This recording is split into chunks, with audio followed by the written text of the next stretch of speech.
Assalamualaikum warahmatullahi wabarakatuh. Perkenalkan, saya Fitri Hardianti dari PJJ Manajemen S1 MJ703. Kali ini saya akan menjelaskan mengenai kondisi hubungan industrial yang ada di Indonesia.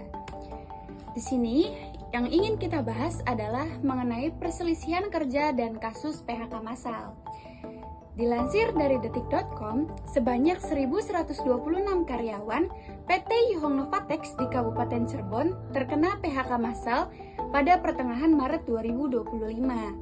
PHK terjadi setelah aksi demo dan mogok kerja selama 4 hari yang dilakukan oleh karyawan terkait tuntutan perubahan status kerja dari PKWT harian lepas menjadi PKWTT, serta kasus 3 karyawan yang tidak diperpanjang kontraknya. Aksi tersebut berdampak pada terhentinya produksi sehingga perusahaan kehilangan buyer ataupun pesanan.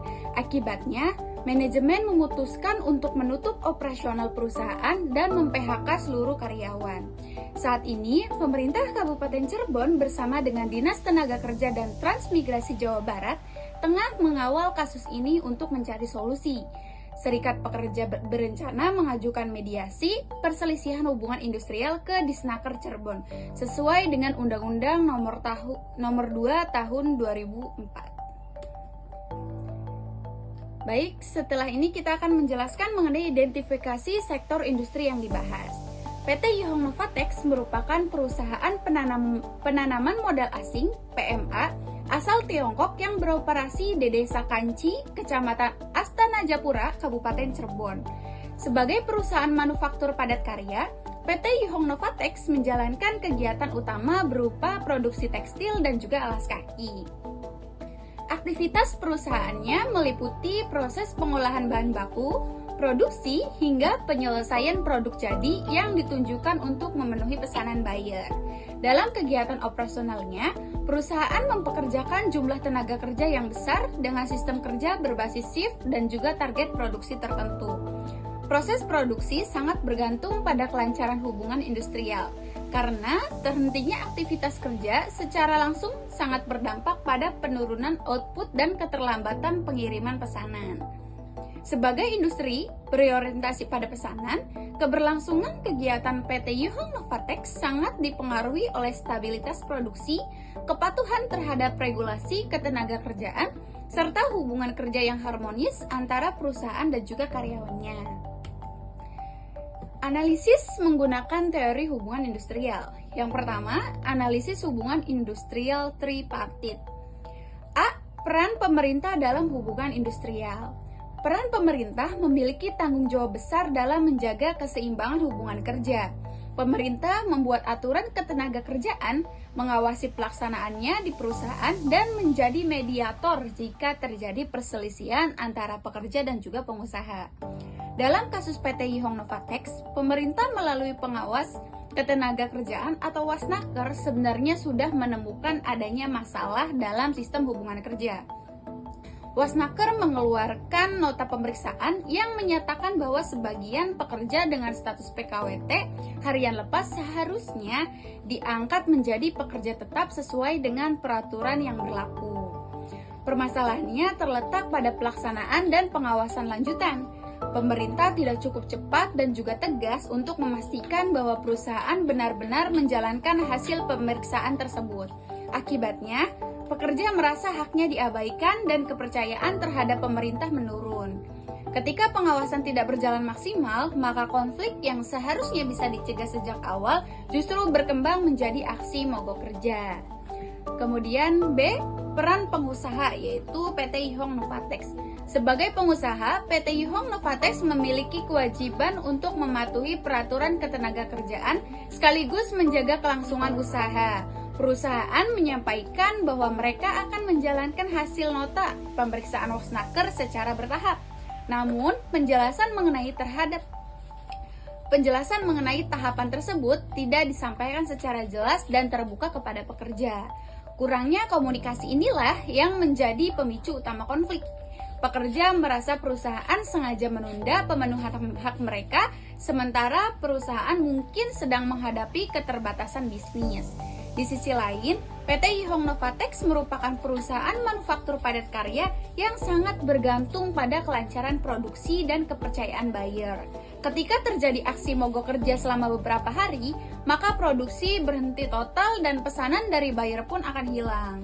Hal ini menunjukkan bahwa perusahaan kurang mengantisipasi risiko hubungan industrial. Seharusnya, perusahaan membangun dialog yang lebih intensif dengan serikat pekerja agar konflik berdampak pada operasional bisnis. Agar konflik tidak berdampak pada operasional bisnis. Kemudian C, peran pekerja dan serikat pekerja. Pekerja memiliki hak untuk memperjuangkan kesejahteraannya, termasuk menuntut status kerja yang jelas dan juga adil. Dalam kasus ini, tuntutan pekerja sangat berkaitan dengan pengalihan status kerja memiliki dasar hukum yang kuat. Oleh karena itu, secara substansi tuntutan tersebut adalah sah. Namun, cara penyampaian tuntutan juga sangat menentukan hasil akhir. Aksi mogok kerja yang dilakukan selama 4 hari dapat menyebabkan produksi terhenti dan perusahaan mengalami kerugian yang besar. Pada akhirnya, keputusan perusahaan untuk menutup operasional dan melakukan PHK justru merugikan pekerja itu sendiri. Hal ini menggambarkan bahwa perjuangan hak tanpa perhitungan dampak jangka panjang dapat berbalik menjadi kerugian bagi pihak pekerja. Kemudian yang kedua, analisis negosiasi kolektif. Negosiasi kolektif seharusnya menjadi jalan utama untuk menyelesaikan konflik hubungan industrial melalui perundingan. Pekerja dan pengusaha dapat mencari titik temu tanpa harus menghentikan produksi. Dalam kasus ini, negosiasi kolektif tidak berjalan efektif karena tidak adanya kesepakatan yang jelas dan juga tertulis. Ketika dialog tidak menghasilkan solusi, mogok kerja dijadikan sebagai alat tekanan. Namun tanpa strategi yang matang, tekanan tersebut justru melemahkan posisi tawar pekerja. Kegagalan negosiasi kolektif ini mencerminkan rendahnya kepercayaan dan juga komunikasi antara kedua pihak. Seharusnya kedua pihak duduk bersama atau bipartit untuk menyepakati jadwal pengalihan status kerja dan membuat kesepakatan tertulis. Namun yang terjadi adalah negosiasi tidak berjalan efektif, tidak ada kesepakatan yang jelas, mogok kerja hingga dijadikan alat tekanan utama. Akibat kegagalan negosiasi ini, konflik berkembang menjadi konflik besar yang merusak keberlangsungan perusahaan. Kemudian yang ketiga, analisis dari perspektif hukum ketenagakerjaan.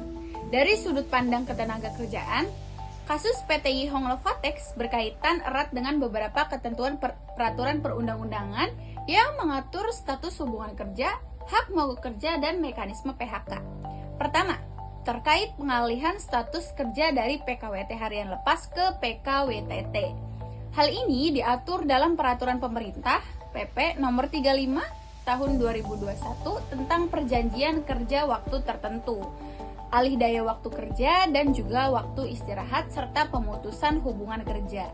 Dalam peraturan tersebut dijelaskan bahwa pekerja harian lepas yang bekerja secara terus-menerus dan memenuhi syarat tertentu tidak boleh terus-menerus dipekerjakan dengan status tidak tetap, melainkan harus dialihkan menjadi pekerja tetap atau PKWTT.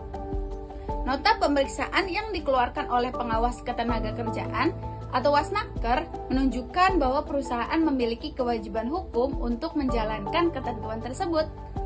Artinya, tuntutan pekerja dalam kasus ini memiliki dasar hukum yang kuat. Kemudian yang kedua, mengenai mogok kerja. Hak ini diatur dalam Undang-Undang Nomor 13 Tahun 2003 tentang Ketenagakerjaan, khususnya pasal 137 sampai dengan pasal 145. Dalam undang-undang tersebut ditegaskan bahwa mogok kerja merupakan hak dasar pekerja sebagai bentuk penyampaian pendapat. Namun, mogok kerja harus dilakukan secara sah, tertib, dan juga damai, serta mengikuti prosedur yang telah ditetapkan, seperti pemberitahuan kepada perusahaan dan instansi terkait. Selain itu, pelaksanaan mogok kerja juga perlu mempertimbangkan dampak ekonomi agar tidak menimbulkan kerugian besar yang justru merugikan pekerja itu sendiri. Kemudian yang ketiga, terkait PHK massal. Undang-Undang Nomor 13 Tahun 2003 Junto Undang-Undang Nomor 11 Tahun 2020 tentang Cipta Kerja serta PP Nomor 35 Tahun 2021 menegaskan bahwa PHK harus menjadi upaya terakhir setelah seluruh alternatif penyelesaian hubungan industrial dilakukan. Pengusaha wajib menghindari PHK sebisa mungkin, dan apabila PHK tidak dapat dihindari, perusahaan harus tetap memenuhi hak-hak pekerjanya, seperti uang pesangon, uang penghargaan masa kerja, dan uang penggantian hak sesuai dengan ketentuan hukum. Dalam kasus PT Yihong Novatex, konflik hubungan industrial yang tidak dikelola dengan baik, mulai dari melemahnya pengawasan, komunikasi yang tidak efektif, hingga gagalnya perundingan, akhirnya mendorong perusahaan mengambil keputusan yang ekstrim, berupa penutupan operasional dan PHK massal.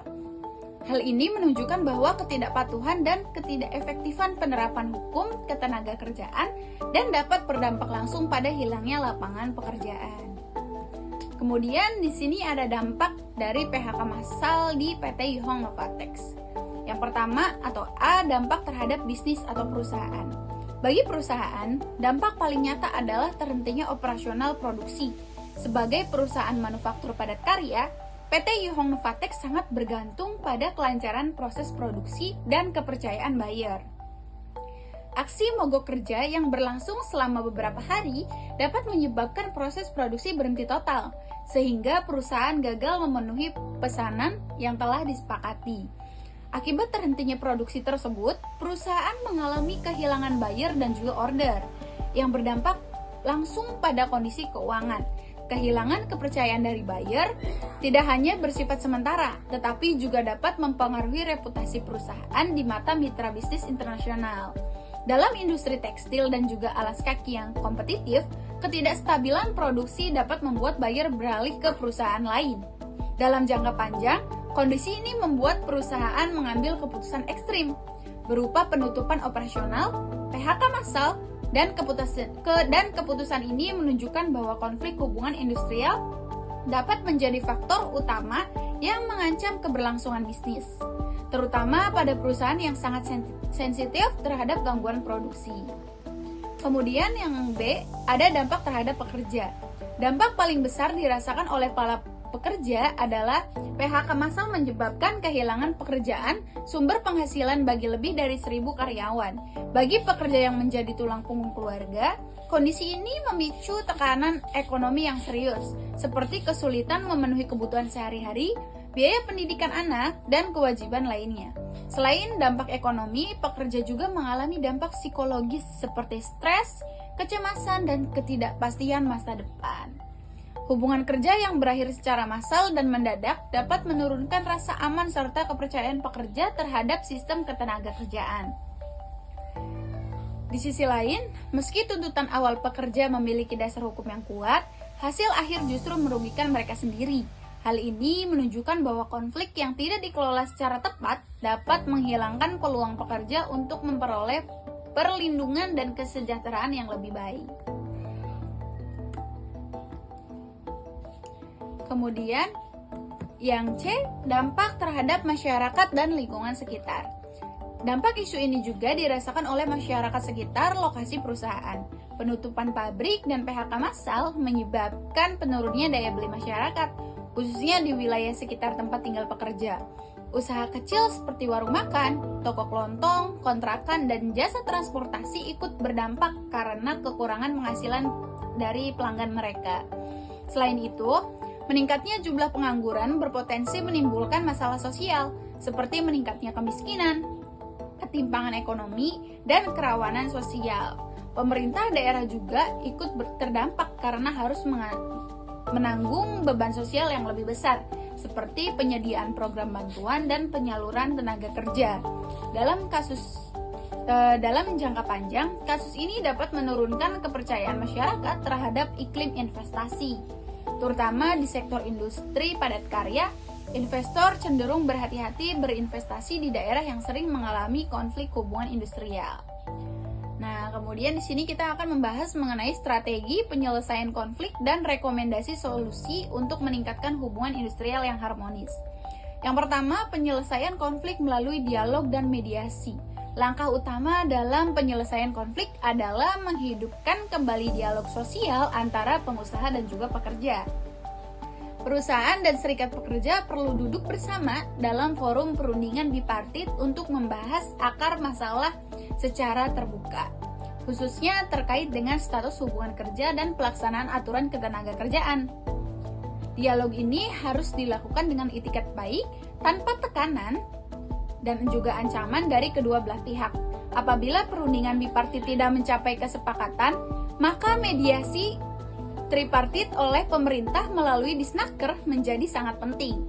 Pemerintah perlu berperan sebagai penengah yang netral, memastikan bahwa penyelesaian konflik tetap berada dalam koridor hukum, serta mempertimbangkan keberlangsungan usaha dan perlindungan hak pekerja. Mediasi yang efektif dapat mencegah konflik berkembang menjadi mogok kerja berkepanjangan atau PHK massal. Kemudian yang kedua, ada peningkatan kualitas negosiasi kolektif. Negosiasi kolektif perlu diperkuat sebagai sarana utama penyelesaian perselisihan. Perusahaan dan serikat pekerja sebaiknya menyusun kesepakatan kerja bersama atau PKB yang memuat aturan jelas mengenai status kerja, tahapan pengangkatan karyawan, serta mekanisme penyelesaian perselisihan. Dengan adanya kesepakatan tertulis, kedua belah pihak memiliki pegangan yang jelas dan dapat mengurangi potensi konflik di masa depan. Selain itu, kedua belah pihak perlu membangun kepercayaan dan komunikasi yang berkelanjutan. Bukan hanya bernegosiasi saat terjadinya konflik, pertemuan rutin dan forum komunikasi internal dapat menjadi sarana untuk menyampaikan aspirasi dan permasalahan sejak dini. Kemudian ada penguatan peran pemerintah dan penegakan hukum. Pemerintah perlu memperkuat peranannya dalam pengawasan dan penegakan hukum ketenagakerjaan. Nota pemeriksaan dari pengawas ketenagakerjaan harus diikuti dengan pemantauan pelaksanaan secara nyata. Jika perusahaan tidak patuh, maka pemerintah harus berani memberikan sanksi sesuai dengan aturan agar tercipta efek yang jera. Di sisi lain, pemerintah juga perlu memberikan pendampingan dan edukasi kepada masyarakat dan juga pekerja untuk mengenai hak dan kewajiban masing-masing. Pemahaman hukum yang baik dapat mencegah kesalahpahaman dari konflik yang tidak perlu. Kemudian, strategi pencegahan konflik di lingkungan perusahaan untuk menciptakan hubungan industrial yang harmonis. Perusahaan perlu menerapkan kebijakan yang lebih manusiawi dan juga transparan. Perencanaan sumber daya manusia harus disesuaikan dengan aturan hukum dan juga kondisi bisnis agar tidak menimbulkan ketidakpastian status kerja. Selain itu, perubahan perlu menyiapkan mekanisme pengaduan internal agar keluhan pekerja dapat ditangani sebelum berkembang menjadi konflik yang terbuka. Sementara itu, pekerjaan dan serikat pekerja perlu mengedepankan pendekatan yang strategis dan dialogis dalam memperjuangkan haknya. Aksi mogok kerja sebaiknya dijadikan pilihan yang terakhir setelah seluruh jalur komunikasi dan perundingan ditempuh. Jadi, kesimpulannya adalah kasus PHK massal di PT Yuhong Novatex menunjukkan bahwa konflik hubungan industrial yang tidak dikelola dengan baik dapat berdampak serius bagi perusahaan, pekerja, dan juga masyarakat. Permasalahan yang bermula dari tuntutan pekerja terkait status hubungan kerja berkembang menjadi konflik besar karena lemahnya komunikasi, gagalnya negosiasi kolektif, dan kurang optimalnya peran pemerintah dalam pengawasan dan mediasi. Akibatnya terjadi mogok kerja yang menghentikan produksi, hilangnya buyer, hingga penutupan operasional perusahaan dan PHK massal. Isu ini menegaskan mengenai pentingnya penerapan hubungan industrial yang harmonis melalui dialog terbuka, kepatuhan terhadap hukum ketenagakerjaan, serta penerapan aktif pemerintah sebagai penengah yang adil. Tanpa sinergi yang seimbang antara perusahaan, pekerja, dan juga pemerintah, konflik industrial tidak hanya merugikan satu pihak, tetapi dapat menimbulkan kerugian sosial dan juga ekonomi yang lebih luas. Oleh karena itu, penyelesaian konflik secara dialogis dan berkelanjutan menjadi kunci utama untuk mencegah terulangnya kasus serupa di masa depan. Baik, sekian presentasi dari saya. Kurang lebihnya mohon maaf. Wassalamualaikum warahmatullahi wabarakatuh.